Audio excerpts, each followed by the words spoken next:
All right, welcome back to another podcast or live stream. We're back with another episode of the Fan Connection podcast. We're joined by Birdman and Ponchi as always, our two co-hosts, and I guess I'm the third co-host. So the three co-hosts here having a good time. We're just chatting beforehand, and there's a good amount to cover today. Nothing crazy. We're still waiting for the ball to drop, kind of for the trades. Like as soon as one trade happens, it's like the dam breaks and the water flows, and then a bunch of trades happen. It's usually how it goes with the trade deadline. So all the GMs are kind of just feeling each other out and seeing, okay, who's going to set the market? You know, they're waiting to see who sets the market. So I think by next Tuesday or Thursday, we should have at least one or two trades to talk about. But for now, nothing too crazy. Looking around the league, the first thing we want to talk about, I mean, I can't even believe this happened, but the Philadelphia Flyers re-signed Rasmus Ristolainen to a 5-year, $5.1 million AAV contract. Do they think he's still 20? Do they think he's still 20 years old with an upside? Because this is prime Ristolainen they're paying, right? He's 26 or 27. Like, they're paying him prime. This is prime Ristolainen. And I'm going to pull up the stat here. I got it from JFresh Hockey. I'm subscribed to his I think it's Patreon. Is it the player card thing? Yeah, so I'm subscribed to his player card, and he posted it on Twitter as well. So I don't mind talking about it. I feel comfortable talking about it, and I'm citing my source too, so it's not a big deal. But this guy, okay, last season when they acquired him for a first-round pick, Robert Hägg, who's probably a better defenseman than him already. So Robert Hägg, a first-round pick, and I think a third, all for Rasmus Ristolainen on an expiring deal, right? That's the trade that happens this offseason. So that's the context to Ristolainen being in Philadelphia, right? That's the context. That's all you need to know. So now, come trade deadline, there was a lot of rumors he's going to be traded because he's not re-signed. He's a UFA. They think you're going to lose him for nothing. And Philly's on the playoffs. They're long away from the playoffs. They're having a miserable season. And it's like, okay, well, we just gave up a first-round pick and a third and a good player for a guy who's playing bad on an expiring deal on a bad team. So they're like, okay, let's not trade him because we're going to lose that trade no matter what, because no matter what we trade away, or no matter what we get for Ristolainen, what you gave up. Exactly. So then they're like, okay, let's re-sign him. So they re-signed to a 5-year, $5.1 million cap hit, which is insane. That's a lot of money. And his projected win over replacement or win above replacement is 1%. And the saddest thing that's an improvement. That's the worst part. That's an improvement for him. When they acquired him, he had a 0% win above replacement. He was in Buffalo. And now he's in Philly playing just as bad. Clearly, it's not the atmosphere. I think it's the player. He's playing on the second pairing. That's the lineup and the matchups he's getting. His competition's listed as a 93%. So supposedly he's against good competition. But his EV offense is 29%. His EV defense is a 7%. And they thought they acquired him for his defensive prowess. Power play, he doesn't play it. PK is a 13%. Finishing a 30%. Penalties a 25%. So he takes penalties too. Like, there's nothing about him that screams, oh yes, we need this guy on our team, especially at a $5.1 million cap hit. That's officially one of the worst contracts in the NHL. I don't care what anyone says. And his teammates is a 65%. So he's playing with good teammates against good competition and putting up shitty numbers. This guy's 26. He's not a rookie anymore. I don't know. I think all the management around the league still thinks he's a prospect. He's not. He's in his prime. This is prime Ristolainen putting up terrible numbers for, I think, 3 years in a row. Because the year before last year, he was around a 1% as well for a win above replacement. What do you guys think about this Philly signing? I think I already let my voice be heard. I hate it.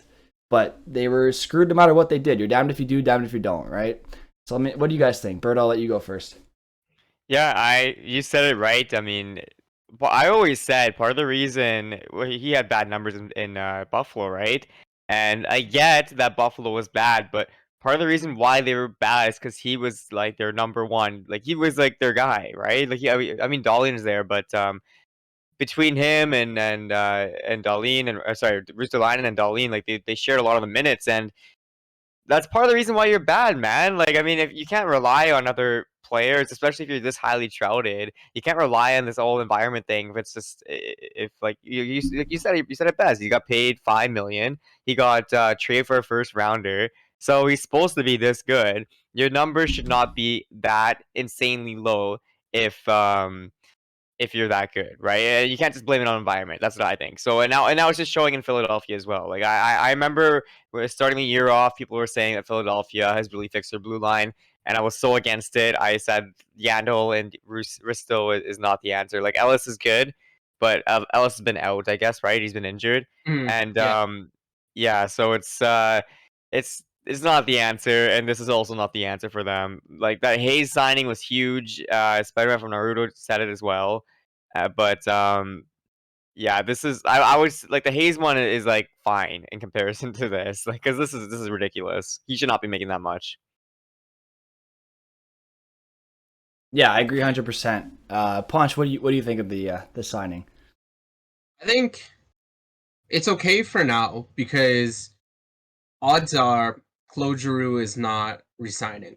So you lose your captain, but that frees up cap space. Hayes is signed in for a long time. There's nobody. You could make the grab at Klingberg, but he's gonna get 10 mil or like 8 mil around that area. Giordano, you could, but I think Giordano's in the hunt for the championship. Subban, maybe contender. They haven't been a contender since the 70s. Anyways, but whoever's on, there's nobody great in the in free agency right now because Giordano, Subban, and Klingberg are the biggest targets, unless there's somebody I'm not seeing. Well, what I was going to say was I think part of the problem that GMs make, especially just being a Canucks fan and seeing what Benning has done with signings, like that's part of the problem when you're like, okay, right now it's not going to hurt us, but then later when it actually matters, it hurts you, right? And if I don't think he's that important. You can find other players that are like similar in statistics and whatever you're trying to look for, whether like it's penalty kill or heavy shot, like Spider-Man from Naruto was saying. You can find other players at a cheaper value, and if he's this like highly regarded still, like he got a first round pick. I don't think he get a first round pick if you traded him again. You probably could just get value for him. Like they're so low in the standings that they could just easily use picks. They can easily keep building their team, and they're not close to being contender right now, right? So like you said as well, Giroux is probably gonna leave, so that's gonna give him another step back. And I get that the cap space isn't gonna hurt them right now, but you never know, right? They could be really good in like 2 years. Like Farabee could take a huge step, or Couturier could just go on a tear again, and they might be like close to a playoff push, and they want to get somebody at the deadline or whatever, or like a signing in a couple of years, and they're not gonna have the space, right? And that's just this mistake that teams keep making. And I hate to keep bringing this back to the Canucks, but like Tyler Mott, he's a free agent this upcoming year, and he's like the one guy like I think for sure will probably get traded, or yeah, I think he'll get traded, but you have fans debating on whether to give him like 2 million or what 2.5. Like, is it okay? But at the end of the day, he's a fourth line guy. Like, I get that you like him, but you can find other value picks, and it's these little deals that just add up over time, and you end up saying like, oh, like like I wish we had this extra couple million to sign this huge star player because they want 1 million more than what we're offering, right? And I think it's a problem, but I don't know. Philly, I don't know what Philly's direction is right now, man. It doesn't make sense to me. They don't seem to know it either, though. Yeah. But then that's also, we have to, I think one thing that we forget to consider is, like, especially hopefully after the pandemic, we're hoping that we'll see the cap go up. So, like that's one of the big things. Like we know, like we always talk about Vlasic, but at the time it makes sense because you think your cap's gonna go up. That's why when the cap didn't go up a couple of years back, and now because of the new TV deal, it possibly could. Those 5 mil deals end up becoming more like a 3 mil deal. That's why it would have made sense at the time to go like in your like when you sign a big like 8-year deal to make the first couple years lower than the years coming up. But things that we just didn't see COVID coming, and the cap stayed flat. But I also think that what Philly could do is find some draft picks coming up. Cam York, I'm excited for him to come up. And hopefully he's able to carry a load, or they find somebody in free agency that can give Ristolainen a hand. So then, although he's not worth that $5 million that you signed him for now, if he's producing something, you might be able to still get something for him, or somebody else might be able to inflate his stats, and then he could become valuable later on. Yeah, and so I saw a few tweets out there about the Ristolainen signing, which I find it kind of funny. But I also see a lot of debating. Like, there's a lot of people who really like Ristolainen. There's a Flyers fan. I hope they don't mind us shouting them out. They have like 220 likes on their tweet, so I hope they don't mind us shouting them out. But Dan, the number one Samuel Montembeault fan on Twitter, says Ristolainen wasn't even in the top 10 problems the team faced this year.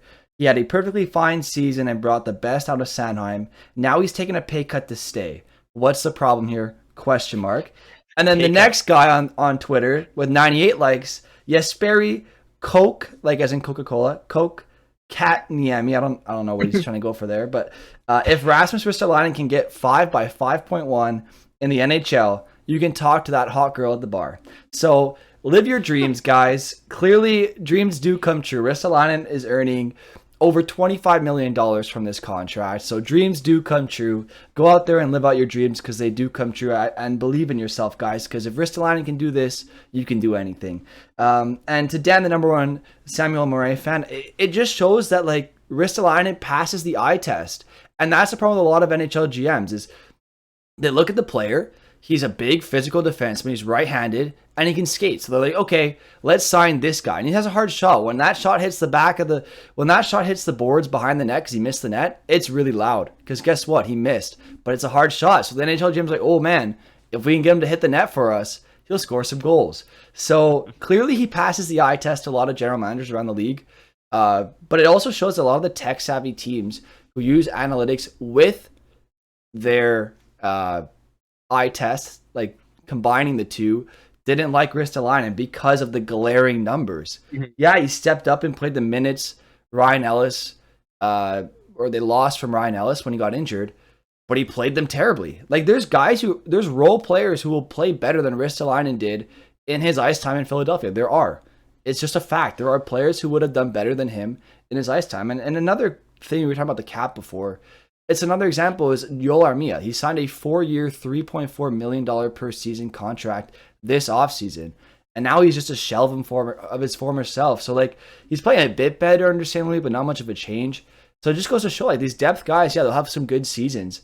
But once they sign that contract and they don't start progressing and they just kind of stay the same, everyone gets disappointed and it just creates a toxic atmosphere around that player. So if Tyler Mott were to sign a similar contract, because the fans really like him, like the fans really like Joel Armia.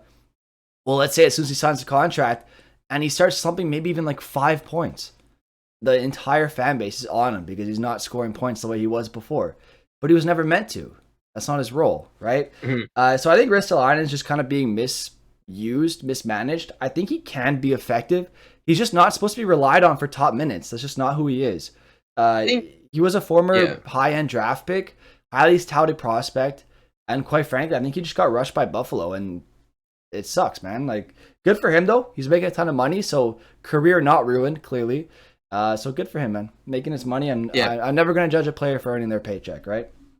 I think we also just need to wait here, because the top scorer on Philly is Cam Atkinson at 42, Claude Giroux with 40, and then Travis Konechny with 33. So, obviously, when your team's not not firing and it's not they're not working together. There's got to be something wrong here. And it's not, I blame it straight on Ristolainen, and I wouldn't blame it straight on the players. It's probably a mix. But also, like, do we judge a bad player, or do we judge a player playing on a bad team? Do we judge their individual effort? Maybe, but none of these players are a point per game. The goalies aren't playing very well either. So it might be too early to judge. Because this could be, if Philadelphia changes some people, maybe on their blue line and a little bit on their forwards, and Ristolainen starts playing a little bit better because, you know, whoever, like maybe Travis Konechny takes another step and he just goes on a scoring tear, and Ristolainen ends up you know, playing first line minutes and getting him the puck, his stats are going to go up. So maybe it's just a little bit early right now. Yeah, that's a good point too. And I know Philly's going through a transition phase right now. They fired basically the entire coaching staff, and they have Mike Yeo as their head coach. And let's be honest, he doesn't have a great track record as a head coach. So I think Philly's going to look to upgrade their coaching staff in the offseason. So maybe, hey, fresh eyes come in. They see Ristolainen. Maybe they get a newer coach, a newer thinking coach, hopefully, for Philly's sake. And maybe they help him turn around his career, man, because he does have some offensive capabilities. Like, people have compared him to a forward playing defense at times in his career. So if there's a coach who can get his offensive prowess going, and just tell him, you know what, just go out there and play. Go out there and play, man. And then maybe he'll improve. And you know, there are Philly fans out there, like I said, like Dan, the number one Samuel Montembeault fan. I know I'm using him as an example, but he got a lot of likes on his tweet and a lot of traction. So clearly there are a lot of Philly fans out there that do believe in Ristolainen. So you know what? If next season he goes out there with maybe a new coach, new line mates, and plays better, then I'd be happily wrong. Like, I'm happy to be proven wrong by this, because I never want to see a player fail. You know, like, unless it's unless like the player's like blatantly a terrible person and a terrible human being, then yeah, sure. But he seems like a great person. Like, I have nothing against Ristolainen. Like, I don't know him personally, but I don't have anything against him. Like, there's no personal vendetta against him. So if he goes out there and plays very well, I'm gonna be more than happy to be wrong. You know, like, if he goes out there and earns his contract and plays above his contract, because people are saying he took a pay cut to stay. I mean, look, if he makes that contract look like a pay cut, I'm all in, man. Like, good for you, honestly. Well, the same thing just happened to Matt Duchene. Well, last year he had a rough year, and just after he signed for an $8 million, but he's turned it around this year. So, I don't know if he's still worth $8 million. Just need to wait. But he's not what he was last year. Yeah, and he's playing really well there. It's probably the beard. Definitely the beard, I think. But even Johansson, isn't Johansson playing better too this season? Like, I think so, yeah. I think the rookies coming in for Nashville's really helped, because Tanner Jeannot, I think is how you pronounce it, Tomasino, like all those, and Tolvanen's taking a step, like all those guys coming in, Jakob Trenin, I think, or anyway, Trenin, they've all come in and taken a step. So that really helps boost players like Johansson and Duchene at center, because it allows them to be a bit more free out there. If there's more offensive threats on the line, it frees up the other offensive threats to be offensive threats, right? Like, let's say you have Matthews out there with I don't know, Bunting and some Laurent Dauphin, right? Well, everyone's just gonna stick check Matthews and just take away Matthews or double team Matthews, and he will not get as many looks. But the second you put Matthews with Marner, well, okay, now Matthews is a bit more free because they need to watch Marner now. Oh, but then when they start watching Marner too much, Matthews is free.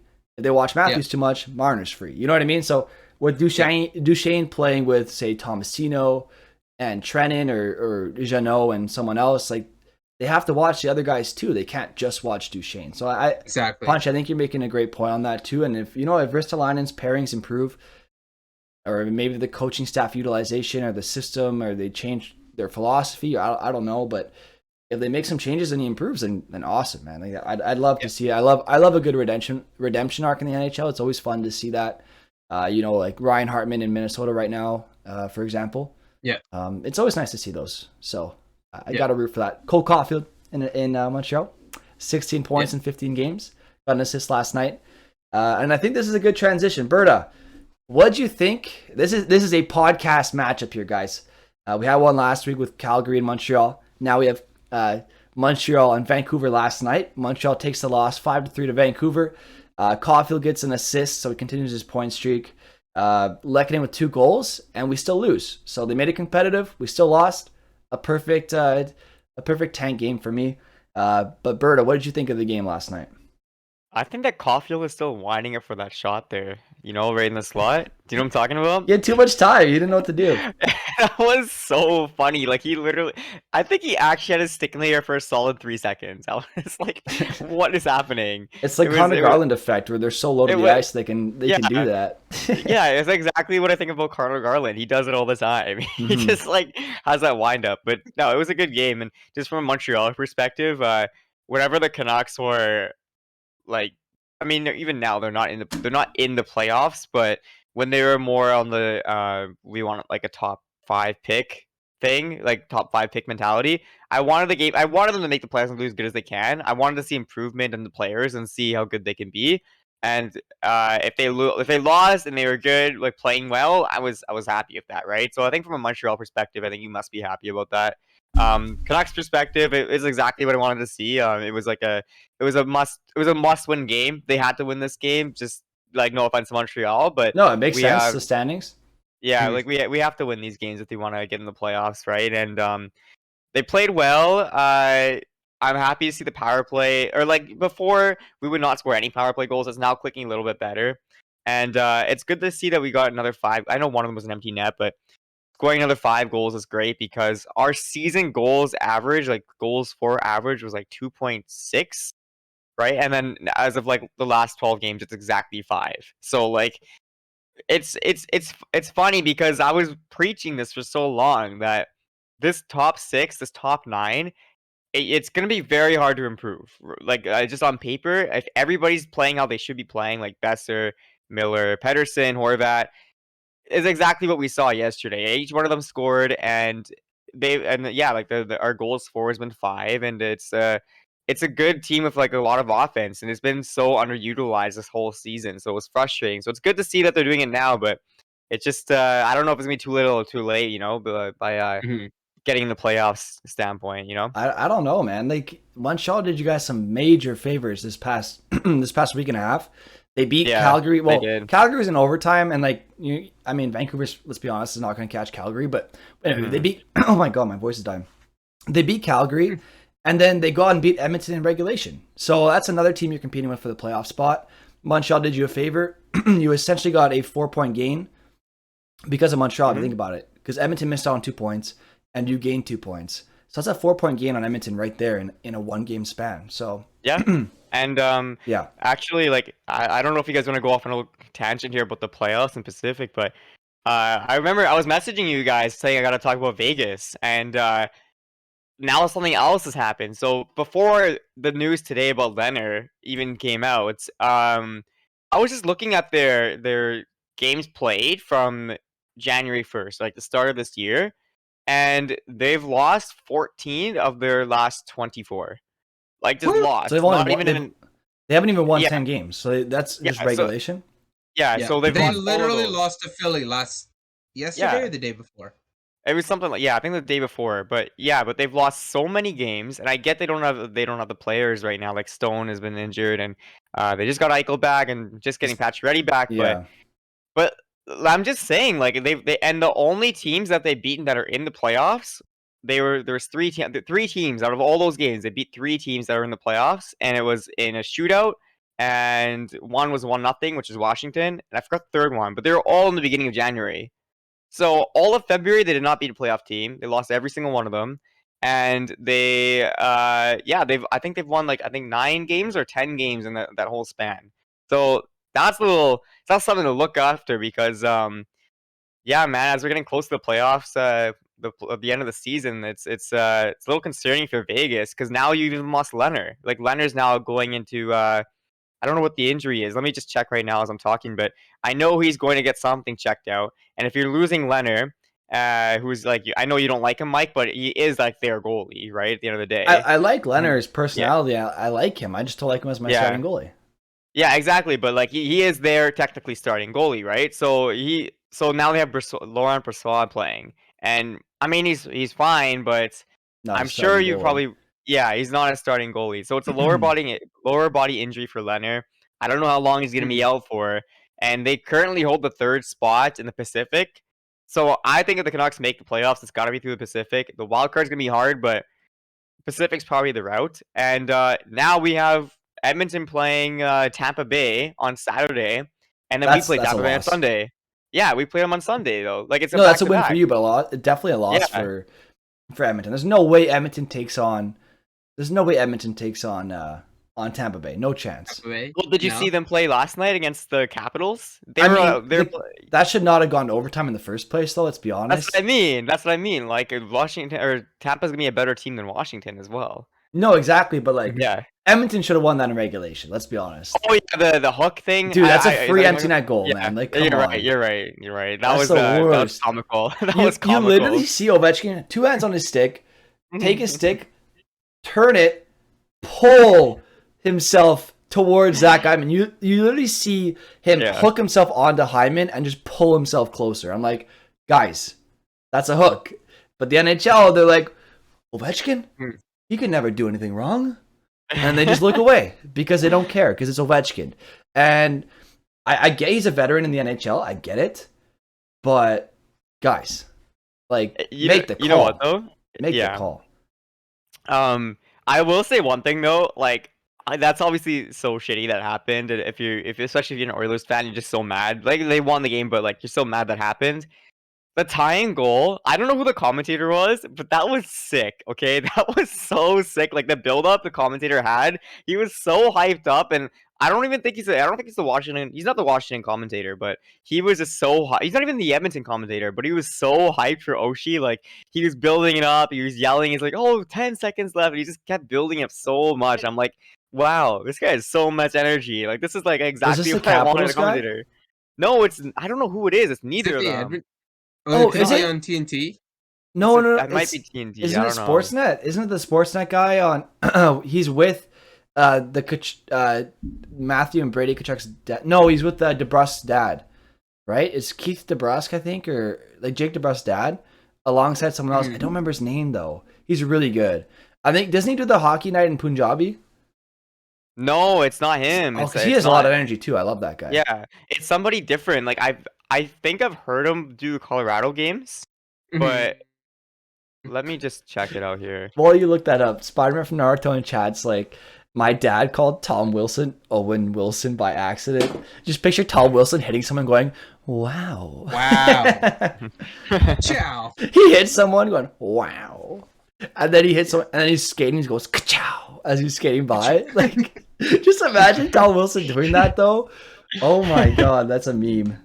That's a meme. Oh my god. I'm never going to be able to see that now. Thanks a lot. Oh my god. Spider-Man from Naruto's dad, why'd you do that to me? Every time I see Tom Wilson now, I won't be able to hate him anymore because I'll just think of that. God. Okay. I don't know if we can. I don't know what his name is, but you can hear in this clip here. If we are able, if you play it out loud, will the stream hear it? Yeah. Let me get it open. Play it from like the 5:50 mark. The 5:50 mark? Yeah, and that's just this. I'm not gonna put it live. I'm just gonna I'm not gonna put it on stream. Like I'm not gonna on screen. Yeah. But I'm just gonna play the sound if that makes sense. Yeah. I have it open right now. I have a double 15-second ad. Thanks a lot, YouTube. Perfect timing for that. Actually, just do 6 minutes. 6 minutes is where you should start it. Okay. Shout out John Carlson though. He got me 2 assists and Evan Bouchard. And Ovechkin got a goal, didn't he? Yeah, but he's not on my fantasy team, so he's on mine. Auto drafted, baby.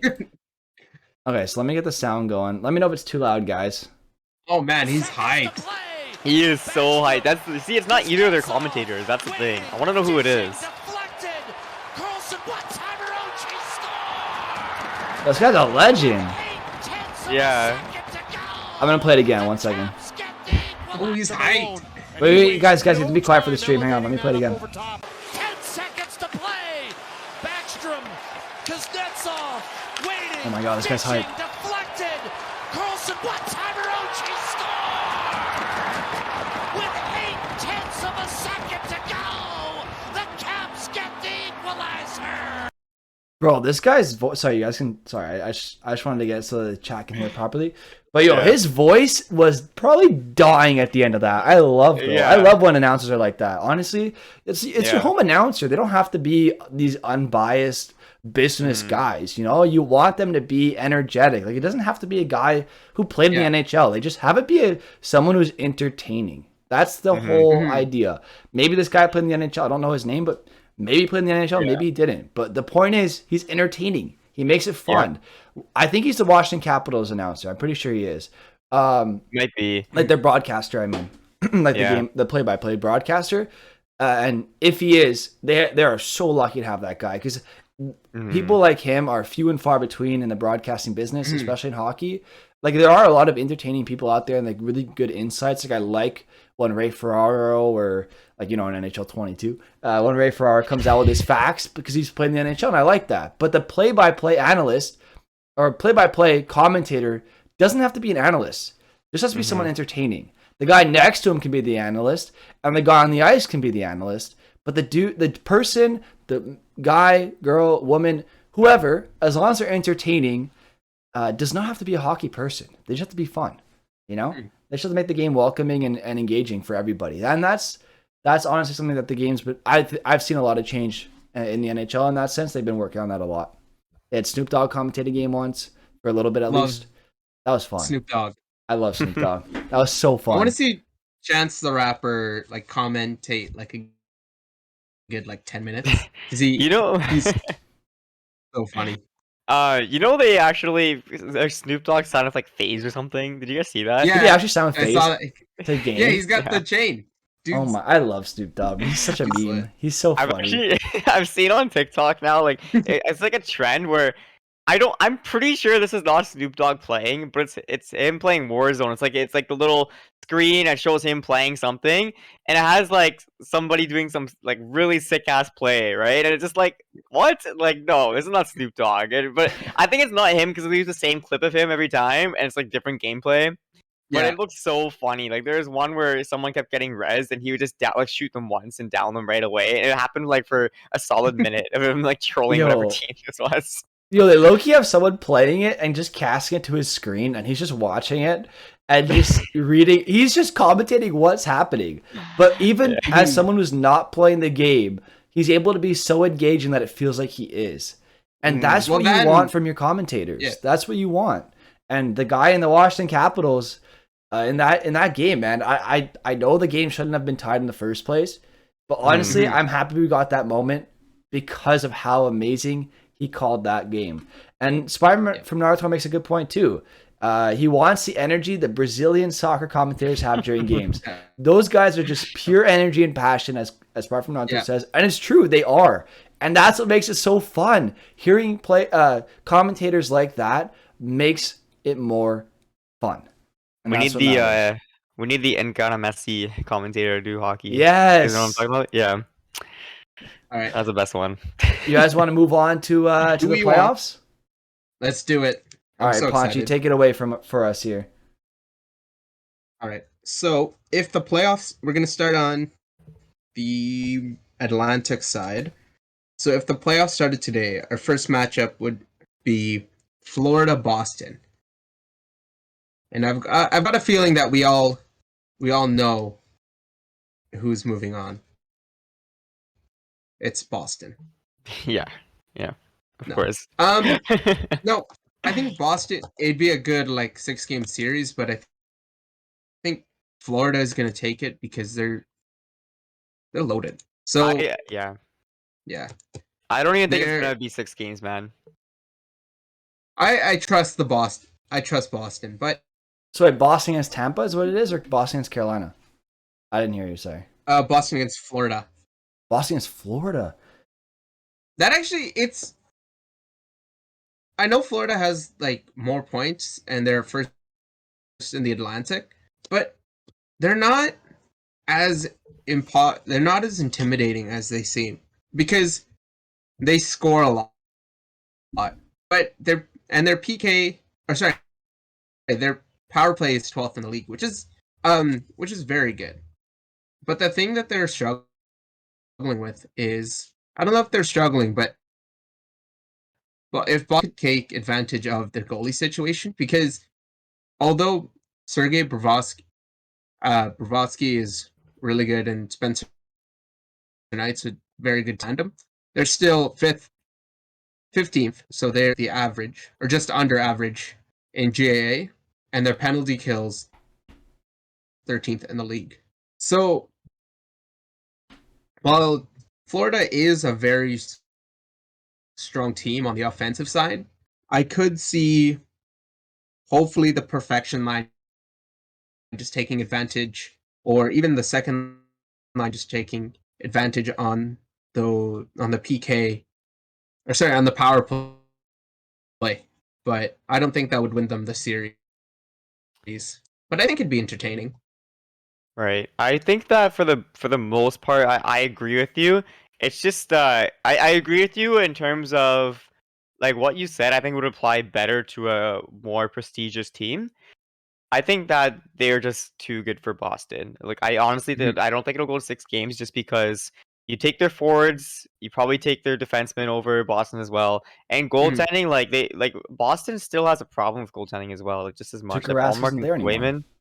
Yeah, Swayman and Allmark, they've been struggling to find which one works better, and I don't like Bobrovsky and Knight that much, but I think I would still choose them over the goaltending. So I would say all 3 positions are a little bit better. I think Boston can win a game. I just don't think it would go to 6 though, just because Florida scores a lot of goals, and I think like the goals against average thing. I haven't fact checked this, but I'm sure Boston is relatively close to Florida in that sense. So Boston is 5th in the league with a GAA of 2.6. Oh wow! 8. Well, I'm completely wrong about that. They're really good, and their power play is 7th in the league, and then their PK is 10th. So the only problem I can really see is they score about 3 goals a game, which is 17th in the league. So that's the glaring problem I see right now. But I could see them going in for Raquel or even like Tomas Hertl. They're a little bit locked up in cap, but I could see San Jose retaining to make that happen. Hopefully not, because I still want Hertl to be Sharks faithful. But I think if they can find a decent second line winger to complement Taylor Hall and Nick Foligno, I could see them stealing a couple games. Or even Swayman. I could see Swayman just playing out of his mind. What do you think, Mike? Yeah, so I'm gonna go with Boston. And I know in one of our episodes we were saying, "Oh, who are we all in on?" And I was like, "I'm all in on Florida." Hypocrite. No. Hear me out as to why. Hear me out as to why. This is a TikTok waiting to happen. No. I have a really good reason for why I'm in on Boston here. Boston lately, even since that TikTok, has been on a tear. Okay, they're only 2 points back of the Toronto Maple Leafs right now. And everyone was saying, "Oh, it's the top 3 in the Atlantic, top 3 in the Atlantic, top 3 in the Atlantic." Boston has made a comeback. Also, they know how to win the playoffs. They just do. The Boston is a playoff team. They know how to win. And I like Florida. I really want Florida to win. And honestly, I think I'm just trying to jinx the Boston Bruins right now. Maybe I am. I don't know. Because I want Florida to win. But here's the problem. I know Boston's going to make a trade at the deadline. And I know they're going to acquire someone good. And they already have Craig Smith, Taylor Hall. Craig Smith has looked really good in Boston, by the way. So Craig Smith, Taylor Hall, the perfection line, as we already know. Charlie McAvoy, really good defenseman. Their goaltending is a little iffy, but I know Jeremy Swayman can turn it on in the playoffs because he's done it before. It's actually not as bad as people make it seem. Linus Ullmark has a 907 and Swayman has a 927. So relative 927? Wow. Yeah, it's not as bad as people. What do you mean it's bad? That's amazing. That's really good. That's really good. I mean, you look like a genius over here. Yeah, some people I might go Boston. Yeah, because also, because some people might say that's where they're struggling, but no, it's not the case. It's the goal scoring. But you also mentioned before they're 5th in goals against average. And I liked Florida, and the reason why I picked Florida in the last podcast or one of our previous podcasts, I really love their offense. But the problem is Boston is a perfect counter to Florida. In most other matchups, I pick Florida easily. I might even pick Florida. Like I'd pick Florida over Toronto. I'd pick Florida over Rangers. I'd pick Florida over a lot of other teams and over almost any other team in the West. All right, but Boston is one of those teams. They're gonna beat you in every puck battle. They just outmuscle you. They outwork you. Bruce Cassidy has a really good team. I remember I was talking about Mike Sullivan last podcast. You could talk about Bruce Cassidy in a very similar light. I think Mike Sullivan is still one of the best coaches in the NHL, up there with like Barry Trotz and them. But Bruce Cassidy is slowly making a case for himself. You know, he's a really good coach, and he knows how to coach in the playoffs. He's beaten the Leafs countless times. They've given the Canadiens a run for their money or beaten the Canadiens countless times. They've won a cup with him. I don't know if he's won a cup yet, but I think he has. They have a lot of cup winners and cup pedigree on their team. Taylor Hall knows how to turn on the playoffs too. But they have guys who are going to beat you in every aspect of the game. They're the fifth best team in goals against average, and Florida Panthers, like, they've been scoring their way out of every problem. And I like their offense against a lot of teams in the NHL, and that's why I picked them as like my contender for the cup. But Boston comes in as a counterpart to them. What I think is going to happen is Boston's going to leapfrog Toronto. I think Toronto's going to finish in the first wild card, play Florida or Tampa. That's probably my prediction because Toronto's been fizzling lately. And Boston's been on a tear, man. I think Boston would beat Florida because Boston's better than what their record shows. And so I'm going with Boston. Nice. And if Florida Fair wants point. to prove me wrong, go right ahead. But I'm going Boston. Okay. So after that, Clip our it, guys. next I don't even matchup care. be- You're fizzling. You watch your pretty mouth. I mean, thank you for calling me pretty, but dude, like, I'm telling you, like, I don't care if I'm counter arguing myself. I just said, like, I support my previous argument about Florida being contender, but Boston's a perfect counter. It just is what it is. I'm allowed to see the flaw in my pick. It's just it anyway. It is what it is. I'm not always gonna be right though either. So, then our next matchup would be Tampa Toronto, and I think we all know Tampa. Do we all have Tampa as our pick over Toronto? Yeah. I think Vasilevsky is going to be the reason why they win, because Toronto's firing on the offensive end. They're first in power play. They're fourth in goals per game. And yeah, they're firing. But I don't know if I can justify taking Toronto over Tampa though. I think it'll be a good series, but like Tampa's okay on the power play and the PK, and they're 11th in goals against, which I really didn't expect. Which is 11th isn't bad, but I thought they were on the better side. Well, you got to expect Kucherov to be back as well, right? Wait, is he playing right now? But I think he's playing. I thought he got injured again. No, or am I completely wrong? Oh, okay. Let me check. You continue. I'll fact check it. I think because they're not bad on the defensive end. So, but if Toronto's firing and keeps this momentum into the playoffs, I could definitely see them stealing a couple. Because this is almost the same team that lost to the Columbus Blue Jackets. Maybe. I don't know. I think that Tampa's just way better structured. I think Tampa is the overwhelming favorite, but it'd be cool to see Toronto steal a couple games. Mm-hmm. You know what's interesting, actually? Like, Kucherov, I thought he had like a day-to-day thing or whatever, but he's playing. But you know what's actually very interesting is he actually leads the league in points per game, like ahead of McDavid. So he's played 21 games, and he's at a 1.43. McDavid's at a 1.42. And then you got McKinnon next, Matthews after that, Huberdeau after that. So it's like he's quietly still like One of the best. top. Players. Yeah. So Connor McDavid, you're a bust. Yeah, exactly. Like Exactly. how dare he not be at the top of the list? And just to counter argue, I'm seeing chat ripping on Tampa Bay. At least Kev is. Kev's saying Tampa was a bubble team. I believe in the Leafs. Cup fatigue about to set in. Tampa's one of those teams. They're a sleeping giant every year. Like like last year, everyone's saying something. Oh, cup fatigue. Oh, it's gonna set. Oh, they're not gonna win this year. Look at them. They're not in first. Guys, they turn it on in the playoffs. We already know this. Tampa Bay is one of those teams. They won't finish first in the league necessarily, but come playoff time, John Cooper knows what he's doing. He gets them ready to go. And the players know too, like Stamkos, Kucherov, Hedman, Vasilevsky. They added Corey Perry, who was one of the best playoff performers for Montreal last year, and they just said, oh, we liked him. Come to our team. So now he's on their team. Yeah. They still have Patrick Maroon, Anthony Cirelli. Yeah, they lose Yanni Gourde. That's a tough loss. But honestly, Matthew Joseph's kind of been making up for what Yanni Gourde provided.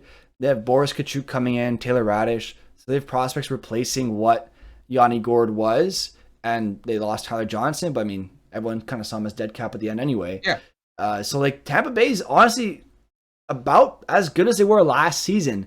And last season, they ran through every single opponent. I don't care who it was. The only other team that put up a fight was my pick from last podcast, the Florida Panthers. Now, obviously, I picked Boston in that matchup because I think they're a perfect counter. They're a perfect counter to the Florida Panthers. Yeah. And I don't think they'll face in the first round. They just won't. Yeah. But Tampa Bay ran through every team in less than 7 games except for the Panthers. Yeah, that's insane. And they're just as good this year, if not maybe slightly better.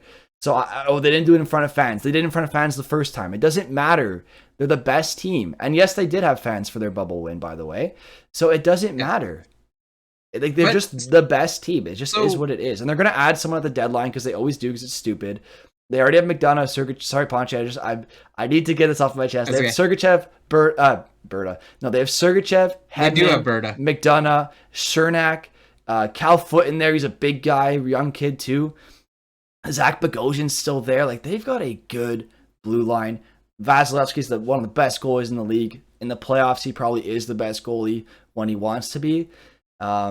Braden Point, Kucherov, Stamkos, like the list goes on, man. Like this is one of the best built teams in the NHL. Detroit, look forward to your future, man, because Steve Yzerman's your GM. You're gonna have a great future. Just look forward to it, guys. But Tampa Bay, keep enjoying your current core, man, because Breezeball, your current GM, learned from Yzerman and almost is excelling too. Like he's doing all these cap decisions, making trades, finding guys.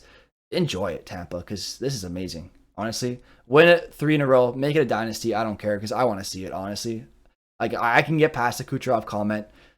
Part of it hurts a little bit, but Tampa Bay, enjoy it, man. You guys stole Sergachev from us. You stole our GM, Julien Breezeball, because we used to have him too. But Montreal said, we don't need that guy. Well, look at him now. So Tampa Bay, enjoy it, man. You guys are the true contender / champion this year. I'm picking you in every matchup today. I don't even care. You guys are probably going to win the cup. And if I jinx them, great. Enjoy the cup to whoever else wins it. I just want to see someone else win the cup, but like Tampa's probably going to win. Mm-hmm. So, yeah, exactly. So Tampa's had, like, looking down their list, Stamkos is 63 points in 55 games. Hedman's at 57 and 56. People like Alex Killorn. Alex Killorn's on probably their third line, third or second, depending on where they moved him, and he's 46 and 56. Braden Point's a point per game. Kucherov is...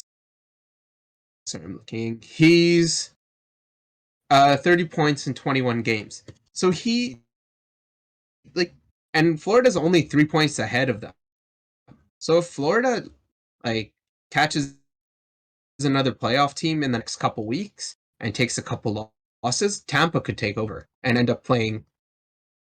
It could be Tampa Boston too. So yeah, we could definitely see Tampa just ramp it up in the next couple weeks. And it's number one isn't a concrete. There's no concrete number one in the Atlantic right now. But that's also just how Tampa operates. They start off the season usually a little quiet, not mediocre, but like quiet for what they are expected. And then coming to the end of the season, they're usually tearing through teams, especially ever since that Columbus series where they got swept. Ever since then, they've been all business. Like they just feel like they always have something to prove, and they're always proving everyone wrong. Everyone who doubts the Tampa Bay Lightning have been proven wrong the last 2 years. So, I mean, I honestly, I'm done doubting them. I didn't doubt them last year either. Even when Montreal was up against them, I was like, oh, well, we had our fun, Montreal. Like, I'm gonna root for you, and you know what? If it's possible, then great. If we beat them, awesome. But like, you know, the non-emotional part of me was like, oh, here we go. Here comes the sweep. You know what I mean? Luckily, it was 5, not a sweep, but still. Yeah. Game 4 was just us and getting then pride. So who would we take between a series between Florida and Tampa then?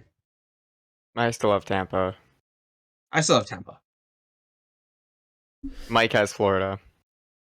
So I remember I was saying Boston's a perfect counter to Florida. Tampa is not. The Florida Panthers are built to beat the Tampa Bay Lightning. That's how they structured their team. They played Tampa last season, and they said, okay, we need more scoring. They got it. Their defense is essentially the same as far as I can tell. So I have Florida over Tampa. And I know it's probably a hot take, because I literally just have Tampa runs through everybody, and they're so good. But Florida was the only team that contended with them last year in the playoffs. It was a 7-game series. And every game was a nail biter. Every game, I think like 1 or 2 wasn't, but like most games were a nail biter. It was the most exciting series. It was the series everyone was talking about. And so Florida did nothing but get better. Florida got better this offseason. So if there's any team that could beat Tampa, it's Florida. I think all the other teams in the NHL could do their best try. Carolina could probably compete or would compete. But outside of Florida and Carolina, there's no other team that could really compete with the Tampa Bay Lightning. So I have Florida beating the Tampa Bay Lightning. Either way, a Florida team wins. So the state of Florida is happy for hockey. But yeah, Florida, I have them beating Tampa Bay because Tampa's not a counter to Florida. Florida can match them offensively, but Florida could also match them in the grit game. You know, Boston, I find, is a bit better than Tampa at the grit game. But Tampa just beats Boston because they can just they'll still outscore them. They just will. Mm-hmm. Whereas Florida can keep up with Tampa in both ways. Does that make sense? Mm-hmm. Yeah. Okay. But I'm going to move Tampa on because the majority thinks Tampa's going to win. Oh, Punch, you can't just go with the majority. Where's your original ideas here? Come on. Alberta, you're muted, by the way. Sorry, I was going to say that Tampa can play different ways, though. That's the only difference. Yeah. I don't think Florida can really lock it down the way Tampa can lock it down. And I think that if it won't be a first-round matchup. But if it was a first-round matchup, I would say it'd be much closer. Last year all over again, man. Yeah, well, like I was going to say, like that first-round matchup, Kucherov came back, right? And he was looking okay, but the team progressively got better each game, and Kucherov got better each game. And after that round, they looked like unstoppable team, right? And I think that it's kind of a mentality of like, okay, we're in the playoffs now, and they're getting into things, and that's how I saw last season as well for them. So if it's like a second round matchup, I think you see both teams at their heights, and that'll be a much more fun series. But that being said, I think they'll really Tampa really have their like shit together basically, by then. So. Yeah. That's why I choose them. Like this is all barring injuries, obviously. Too. Tampa and 7. Yeah. I'm guessing. I wouldn't say it's close. I'd be like Tampa and 7. Mm-hmm. But at the end of the day, I'd take Tampa. All right. Okay, so let's move on to the Met. So we'll just say Tampa comes out of the Atlantic for now. Yeah. We could always do this closer again to the playoffs to see if there's any changes. Because we don't know. We don't know. Tomas Hertl could be Tampa Bay Lightning. We don't know. It'd be cool. There's no way they make that money work. There's no way. Yeah. Well, there's a thing called LTIR. So Nikita Kucherov loves it. Anyways, So on the Metro side, sorry, Ponchy, did you see the comment from Mick Sawtrap? Yeah. Sorry, Minecraft Sawtrap. Oh my god. That's kind of funny. We should do that. Can we have like Bruce Buffer do intros for us? Do you guys know Bruce? Do you guys know who Bruce Buffer is? Oh, Bruce Buffer, like, yeah. That's Get him to do our intro, is that what you're saying? bits. Yeah, exactly. That's why we need bits. He gets paid so much, like for each time. I saw a TikTok. It said, I don't know the exact amount, but it was a ridiculous amount of just saying like 6 words or something like that, whatever it is. Yeah. And Minecraft Sawtrap says we got the Ponch Buffer, so we're good to go. Buffer. Mm-hmm. All right, what's the Atlantic got for us? On the Metro. Oh, sorry, Metro. We've got Carolina, Washington. I've got Carolina. Yeah, I've got Carolina. I think the Caps are good, but they're okay. Yeah. Oh, okay. That was quick. I have the Hurricanes winning this one pretty easily. I think they have a really good coach in Rod Brind'Amour. I think they've improved since they last faced the Capitals in the playoffs. Because I remember the Capitals beat them, and I remember Svechnikov got destroyed by Ovi in a fight. Which, I mean, I don't know why Ovi was taking that fight, but it is what it is. You know, taking on an 18-year-old kid, but it's cool. Low-key assault, but it's fine. So I think the Carolina Hurricanes are more mature now than they were last time. I think they're just a wagon. They have an even better defense somehow, despite losing Dougie Hamilton, which I think I've said every time. But the Carolina Hurricanes are just a really good team. So I'm sorry, Washington. I love Ovi. I want to see Ovi win another cup in his career, but I don't think it's in the cards for you guys this year. I just don't. I like Oshie. I like Wilson. Like, they have a good forward core. I like Backstrom. I like Kuznetsov. Obviously, Ovi. Daniel Sprong even's played well for them too, which is kind of nice to see for his career. But I don't think their defense even comes close to what Carolina has on the blue line. And their goaltending's been pretty bad this year. Like, I have their backup at, like, I don't remember what's his name. Oh, Vanacek? I have Vanacek as one of my goalies in fantasy hockey. He's been playing well, but he's their backup, right? Like, Samsonov's been pretty bad this season. Like, he's been very shaky, really bad, very off and on. Very bad. Just bad. Just bad. He's just been pretty bad, guys. Like, I don't know what else to say. Like, I think Carolina has the edge. Like, Freddie Anderson's been a wall this season. Like, he's been really good. I know playoff Anderson hasn't been great. And I know Zach Fucale. I see Minecraft Sawtrap saying Zach Fucale played for the Capitals this season, and he has a 1 shutout in 1 game. Unless Zach Fucale can put up a shutout in every game for the Capitals, I don't see them beating the Carolina Hurricanes. So easy pick for me is Carolina. Yeah. Well, I'm just gonna drop some stats too. Carolina is looking really good on both sides of the puck. They're on the defensive side. They're first in GAA with 2.39, and they're first in PK at 88.9. So, like, definitely, we're seeing some good things from Anderson. I think Toronto just lost faith in him, and they thought Campbell might be the answer, which is ridiculous. I think their defense is just not it, man. But we talk about that a lot. Yeah.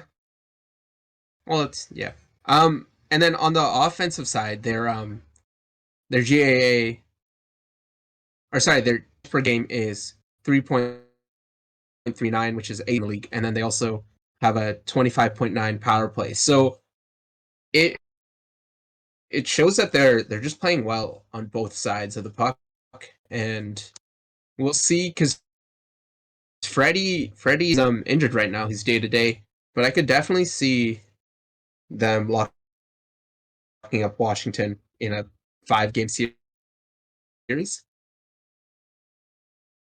Right. No, I have them as well. I'm with you guys. I have them as my favorites to actually come out of the East, but yeah, I think of them like super high. They're just they're just too well structured, and they're fully built for playoffs. Mhm. Yeah. They're like Tampa this year. They're like a sleeping Right. giant right now. And as Yeah, soon think as someone so. pokes the bear, just run away. Mhm.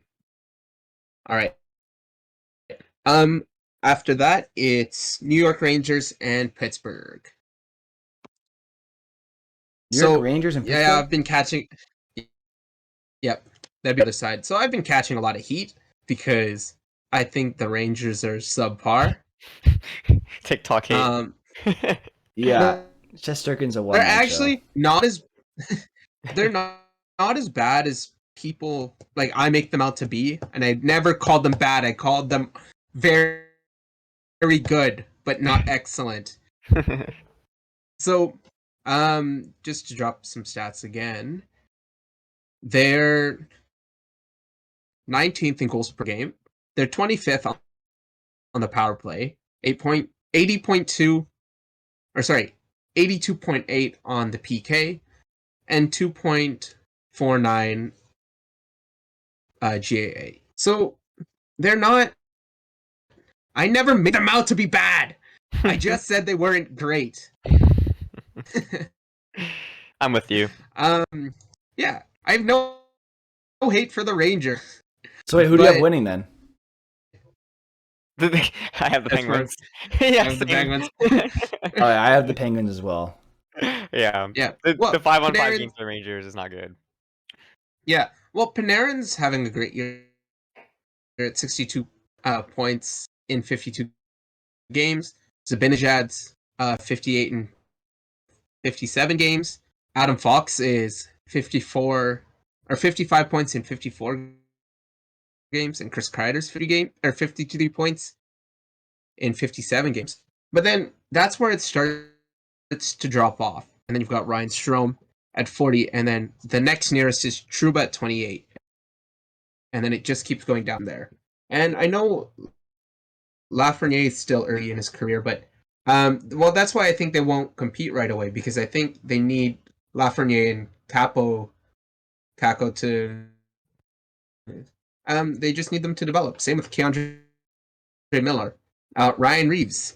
You're a -10. Yeah, Ryan Reeves. Bro, I have a little bit of he's anger there for toward- playoffs. He's there towards to Ryan beat Reeves. people up. That's what he's there for.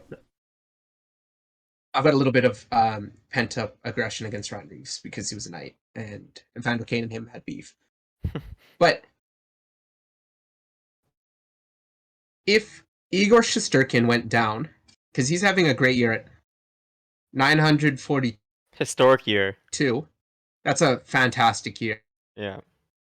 and at 1.93 GAA, and you had to have Georgiev come in and play 2-3 games at It's over. playoffs or in playoffs. Yeah, there's no. It's not a tandem here because Yeah. Georgiev has. So Shesterkin has more wins than Georgiev has games played. That's very, very good for Shesterkin. Get your money, bud. But Georgiev has a 8.93, which makes Martin Jones look like Patrick. Yeah, well, I mean, Martin Jones is playing pretty well this season for Philly, but or better than usual. So that's another guy they took a bet on, and it actually worked. So yeah, I'm taking the Pens too. I don't think the Rangers are gonna. I don't think Shesterkin's gonna be able to keep up his pace in the playoffs. Maybe he'll be able to get like a 920 something, but I don't see a 942 being kept in the playoffs, especially against a team like the Penguins. So look at Pittsburgh's offense. They got Malkin, obviously Crosby, Malkin, Gensel. You can even throw in Rodriguez at this point because he's played so well. Brian Rust. Those guys aren't great, those other two I just listed, but they have that top three, right? They have Chris Letang can score some goals. Jeff Carter is also a pretty good goal scorer in his own right. So I think Pittsburgh does have some decent forwards that can match up against the Rangers forwards. The Rangers won't be getting as many power plays in the playoffs because that's just how the game works. They just kind of put away the whistles. So the Rangers are very much built for regular season hockey. That's just how I see their team. So when you go into the playoffs against a very a very good coach. The Penguins have a very good coach in Mike Sullivan. I said last podcast, I was giving him a lot of praises last podcast, and I stand by it because he's a very good coach. They have a very smart team in Pittsburgh. Jake Gensel's very smart. He's known for his hockey IQ. Obviously, Crosby, Letang as well, and a lot of other guys on that team are all pretty smart guys, and they know their system well and is built for the playoffs. I think Tristan Jarry, I know it was known for a fact he played injured last season. He played injured last year in the playoffs. He's not injured right now. So as long as he stays healthy, knock on wood, he stays healthy. I know I actually knocked on wood. Tristan Jarry should be able to at least keep up, if not be slightly behind than Shesterkin. And that would allow Pittsburgh to win the series. If Tristan Jarry is able to play the way he is right now, Pittsburgh wins. If Jarry plays like he did last year, Rangers easily. Anybody easily, right? So right now it's the Pens. Yeah, and that's kind of where I thought this was going. Do we have one more matchup for the East, or is that all? Do you want to do Washington versus Penguins? Carolina versus Penguins? We'll do Carolina, Penguins, and then Tampa versus whoever. Whoever comes out of. Yeah. So, is this this seems like a unanimous vote. Do we Carolina. Yeah. Over Penguins? Yeah. And I don't think we have to I don't think we have to justify that. But so then Carolina versus Tampa? Yeah. Well, just a quick note on Carolina Penguins. The Rangers Pittsburgh team, both of those teams are on the weaker side. Yeah. So whichever team ended up playing against Carolina is going to get thrown into the blender. Yeah. Honestly, like Tampa Bay Carolina is a good matchup. Because like the Penguins, like I'm excited for that. I would be excited to see that too. Honestly, Tampa Bay versus Florida, Tampa Bay versus Carolina, Carolina versus Florida, even throwing Boston in there. Those are all really fun matchups. Toronto, just for the sake of the media attention, is so fun. I love Toronto at playoffs because the media's on it. Like they're always on it, and it's amazing, and it's good for the game of hockey because it helps grow because it gives a lot of attention to the game. So like. Honestly, all those matches will be fun. Like, I'm not throwing the Rangers, Washington, or Penguins. I find those are the three of the weaker teams out of the East in the playoffs, for me at least. So Carolina versus Tampa, I kind of want to move on to that because, Ponchi, I know you don't have a lot of time. So Carolina versus Tampa, honestly, that's a battle of the Titans right there. Like, Carolina's got a really good defense and forward and goalie. Tampa Bay's got a really good defense and forward and goalie. So it's one of those matchups where it's like, okay, who's gonna get more of the bounces, and who's gonna outwork the other team? Who's gonna outwork the other team? And that's when it comes down to. I'm gonna go with Tampa Bay because they have the playoff experience that Carolina doesn't. Tampa Bay knows how to win series. Obviously, they've won back-to-back cups. So I go with Tampa Bay in this series. But honestly, you could flip a coin. Honestly, you could. Yeah. It's just such a good matchup. Former Hab Aho for the win. He was signed for what, like 3 days? Oh man, that was a generous gift to the Carolina Hurricanes. What Marc Bergevin signed him to, like Sebastian Aho was on a great contract. But you can thank Montreal for that. And honestly, it's a net loss because if you think about it, Montreal signed out an offer sheet, got nothing because he obviously went back to Carolina, and then because of that offer sheet, Carolina offer sheet Kotkaniemi to a crazy deal that made us lose Kotkaniemi. So it's a net loss, easily. Because without a doubt in my mind, Montreal would have been slightly better this season with Kotkaniemi on that team instead of Dvorak. Easily. Dvorak, like, who? Why would you want to? Anyway, I don't want to get into it. But yeah, just don't. I don't even want to start. But yeah, I think Tampa Bay wins this series just because of their experience. But honestly, you could flip a coin, take away experience, take away like veteranosity or whatever you want to call that. You could flip a coin because both teams are very well matched up against each other. I think Tampa Bay has more of the firepower, like the star power. But I think Carolina's a deeper team. So flip a coin. He go either way. It looks like a very fun matchup, and that I think everyone in the hockey world would have their eyes on. I think I'd take Carolina. Ooh, hot take. I don't think it's that. No, it's not that. I'm just kidding. Hot of a take, but I think Carolina hopefully shuts down the Tampa Bay Lightning. And if Addison keeps playing at the level he's at right now, he's looking really good. Even losing B. Hamilton, last year, Carolina's really good. I'm just going to take a quick look at their roster, but Sebastian Aho's playing fairly well. Tony DeAngelo signed Ramil. Antti Ranta is their backup, and he has a 911. So even if Frederick Anderson did go down, they have Alex Lyon, and he has a 908. It wouldn't be great, but it wouldn't be the worst in the world. Well, and Antti Ranta. And right? I know, yeah, if Anderson went down, Ranta and Lyon wouldn't be a bad tandem, is what you're saying. Okay, wouldn't be the worst. Yeah, they'd switch them every now and then. Okay, yeah, because Ranta's a former starting goalie, like proven former starting goalie. Yeah. So yeah, and I know they're there's no great scores on Carolina, but if you can negate the scoring, you won't need to score. But I feel like it's going to be 2-3 games. I don't think it's going to be how Tampa played against Florida, where it was either 6-0 or like 6-0 for either team. I think it's going to be all close games, and it's just going to be whoever gets those lucky bounces, or whoever does I'm going to spit out the worst hockey cliche, but whoever does the small things right, pucks in deep, winning those battles in the corner. What's another hockey cliche?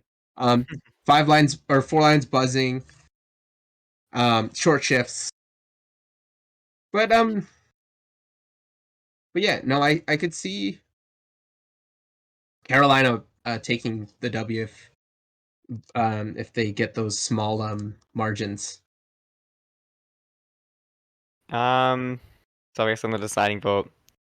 The thing is, I know I said Carolina would come out of the East, but putting them against each other, I actually think Tampa will take it, just because they do match up very well against each other on paper. But I still take Vasilevsky over Anderson, and that's a huge factor for sure. And also the experience as well. They're coming off back-to-back cups. I think that they'll probably just squeeze by Carolina. But I also agree with a lot of your points, Ponch, saying that each game would be very close. I don't think any game's gonna be a blowout. It's gonna be a very close matchup each game, and it probably will go 7 games, to be honest. So who did you go with in the end? Tampa. All right. So I don't think we have the time East for the West, but we have Tampa out of the East. We'll save that for next podcast. We'll do the West and the finals, and we'll have a cup winner. It's gonna be Tampa, but we'll see. We'll see where we actually fully end up. Because honestly, out of the West, I don't know who would beat Tampa. I don't, but we'll see next podcast. Just to end off the podcast as well, we saw. Oh, I guess Calgary could. But just end off the podcast as well with a quick league update that we didn't talk about earlier in the podcast, but it's kind of important. And I know Punch hit to leave soon, but this will take 2 seconds. Jack Campbell's out week to week. Well, they say 2 weeks, but God. Minimum 2 weeks with a rib injury. So he was playing. He was definitely playing injured. They call up Eric Kallgren from the Toronto Marlies on emergency basis. So that means they're running Kallgren with Mrazek. Everyone pick up Mrazek in fantasy. Do it right now. Yep. Yeah. Honestly, I might have to. But do I drop Vanacek? Or drop him. Or drop him because drop Vanacek. He's gonna be a sieve. I don't know. Peter Mrazek's kind of been iffy. He's pretty bad. They'll probably get some wins though, just from the offense. But I don't want him tanking my save percentage. I care more about save percentage. Oh, okay. So it's category based. It's category based, yeah. So yeah, I'm not picking up Mrazek. I don't think anyone should, honestly. You're just gonna make him lose. Pick up Ottinger. Ottinger, there's no way he's available. Everyone has him on their team. If they didn't, I don't know. A lot of people drafted him because they believed in him. So yeah. That's some big news for Toronto. That means they do need to pick up a goalie. There's no way you run Mrazek Kallgren. There's no way. I think Toronto, your move, I know Andrew Hammond's injured right now, but I think your move is you call up Montreal and you get Samuel Montembeault. He's been pretty consistent.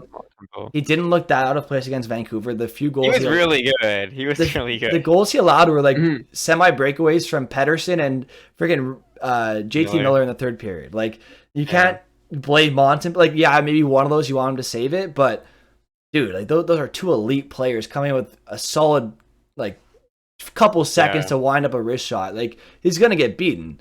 So I think Toronto should be calling around teams right now, looking for what other teams would consider their third string goalies, but looking for a guy like Montembeault. It doesn't have to be Montembeault. I'm just thinking of him because I'm a Habs fan. I've been watching him play, and he's a perfect example of what Toronto would look for because he's cheap, right?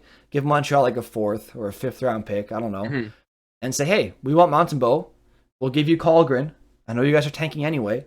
You guys take back Colgren to have a guy because Hammond's injured and, you know, they don't want to throw Primo to the Wolves, and Jake Allen's coming back soon.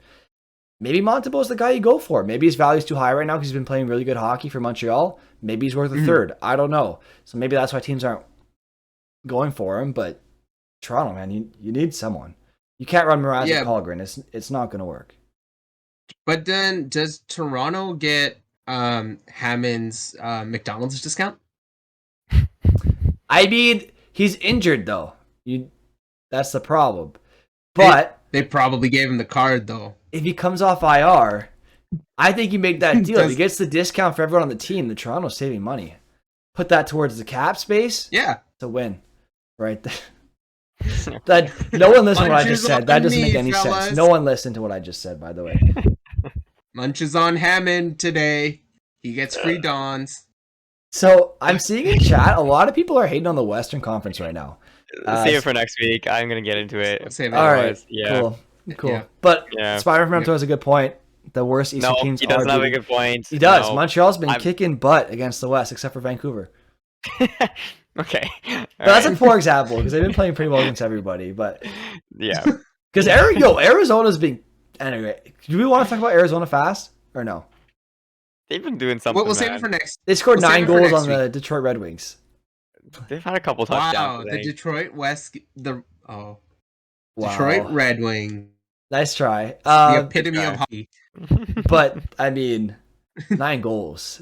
I don't know what happened to Nedeljkovic, but it's not good, man. Oh man, he allowed 7 of them. Man's got lit up. Nick Schmaltz is a great player, man. If teams want to try calling on him, they can. But I doubt Arizona wants to trade him because he's one of the few people locked up on a contract for them. So anyway, we'll get into that next podcast. Maybe more news will come out. Maybe they'll score 10 goals. Who knows? So Arizona, man, Montreal and Arizona, they're fighting to not be last. I don't know what got into them. Both teams are trying not to be last place. Luckily, with Arizona winning a few games, Montreal's back into last place despite being on a good streak. So it's kind of fun. The race for last place is between 2 teams winning games. So it makes it a bit more entertaining in that sense. Who's going to lose first? And I mean, Montreal lost last night. So I guess that's your answer. That's going to do it for today's podcast. Obviously, huge shout out to Bertaman and Ponch_YYC on Twitch. Feel free to check them out. Thank you so much for listening to this point. If you have, we appreciate your support. So Kev Player in chat, McSaw, Trav, Spider from Naruto. Thank you guys for your supports. For all your support. We're going to be doing a raid after this, so stick around. But if you're listening after the fact, if you're listening on YouTube, you can find us on Spotify, Apple Podcasts, and Google Podcasts as The Fan Connection. You can look us up as The Fan Connection, or you can look us up on Twitch as Some Lazy Guy 09. Although The Fan Connection would probably come up as well, because I have a lot of videos titled The Fan Connection, so it might come up as well. But if you look up Some Lazy Guy 09, you'll find our podcast there as well on Twitch to tune in live, to interact with us, and on TikTok, The Fan Connection. So feel free to follow us on all the platforms. We love the interaction with you all, and we love all the debates, and we love talking about it on podcasts. So we'll see you guys all on Tuesday. Hopefully, please, someone make a trade. We'll see you later.